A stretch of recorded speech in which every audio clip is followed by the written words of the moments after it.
அம்மா, பிரியா, எங்க யாரையுமே காணா வீட்டில். கதவை திறந்து போட்டு எங்க போனான்னு தெரியலையே. யாரு? நம்ம மயம் பிரபு குரல் மாதிரில கேக்குது.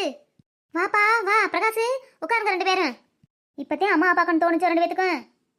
அப்படிலாம் இல்லம்மா, லீவு கிடைக்கலம்மா. தங்கச்சி எங்கம்மா காணோம்? அவ ஃப்ரெண்டை பார்க்க போயிருக்கா. நீங்க வந்திருக்கீங்கன்னு தெரிஞ்சா ஓடி வந்துருவாளே. இவன் ஏன் இப்படி வந்ததுல இருந்து எதுவும் பேசாம இருக்கேன், பேய் அறிஞ்ச மாதிரி? என்னவா டேய் பிரபு?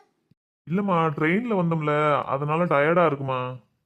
அப்படியா, சரி குளிச்சுட்டு வாங்க ரெண்டு பேரும், சாப்பாடு எடுத்து வைக்கிறேன் அம்மா. சரிம்மா, அப்பா எங்கம்மா? அப்பாவை காணோம். அவர் ஒரு வேலை விஷயமா வெளியே போயிருக்கிறாருப்பா. நானே உங்களுக்கு ஃபோன் பண்ணி வர சொல்லலாம்னு பார்த்தேன், அதுக்குள்ள நீங்களே வந்துட்டீங்க. என்ன விஷயம்மா, சொல்லுமா. அடா அது இருக்கட்டும்டா, முதல்ல குளிச்சுட்டு வாங்கப்பா, சாப்பிட்டு அப்புறம் பேசலாம் உட்காந்து. எனக்கு அடுப்படையில் கொஞ்சம் வேலை இருக்கு, இந்த வாரேன். மாப்பிள்ள, எப்படியாச்சும் அம்மாட்ட பேசணும்டா. மாப்பிள்ள பொருடா, உடனே சொல்ல வேண்டாம், கொஞ்சம் பொறுமையா இரு. சரி மாப்பிள்ள.